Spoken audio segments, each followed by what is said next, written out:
నమస్తే. Hello Telugu TV ప్రేక్షకులకు స్వాగతం.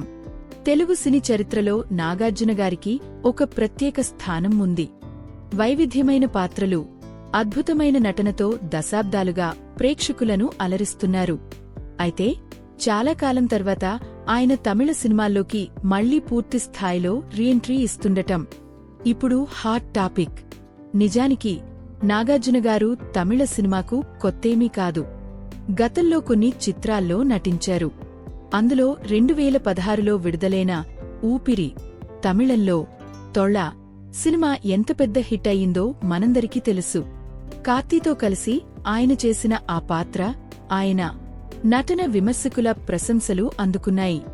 అప్పుడప్పుడు కొన్ని క్యామియో రోల్స్ చేసినా ఇప్పుడు మాత్రం ఆయన ఎంపిక చేసుకున్న సినిమాలు అన్నీ భారీ అంచనాలను పెంచేశాయి.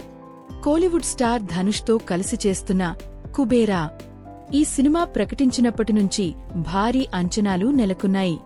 నాగార్జునగారి లుక్, ధనుష్తో ఆయన కాంబినేషన్ చూడాలని అభిమానులు ఆసక్తిగా ఎదురుచూస్తున్నారు. ఇక రెండవ సినిమా గురించి చెప్పాలంటే అది ఒక పానిండియన్ చిత్రం.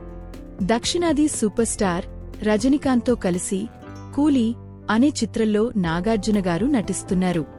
రజనీకాంత్, నాగార్జున ఈ ఇద్దరు దిగ్గజాలు ఒకే తెరపై కనిపించడం అనేది సినీ చరిత్రలో ఒక మైలురాయి అవుతుందని చెప్పడంలో ఎలాంటి సందేహం లేదు. ఈ సినిమా గురించి అంచనాలు ఆకాశాన్ని అంటుతున్నాయి. నాగార్జునగారు ఎప్పుడూ చాలా సెలెక్టివ్గా పాత్రలను ఎంచుకుంటారు. ఆయన సినిమాలను కేవలం కమర్షియల్గానే కాకుండా కథకు ప్రాధాన్యత ఇస్తూ ఎంచుకుంటారు. ఇప్పుడు కుబేరా, కూలీ లాంటి చిత్రాల్లో ఆయన నటించడం, అందులో కూడా ప్రధాన పాత్రల్లో కనిపించనుండటం ఇది ఆయన అభిమానులకు పండగే అని చెప్పాలి.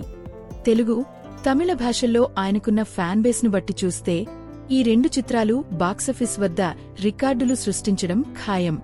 మన్మథుడు నాగార్జునగారి ఈ భారీ కంబ్యాక్ కోసం మనమంతా ఆసక్తిగా ఎదురుచూద్దాం. మరిన్ని సినీ విశేషాలతో మళ్లీ కలుద్దాం. చూస్తూనే ఉండండి.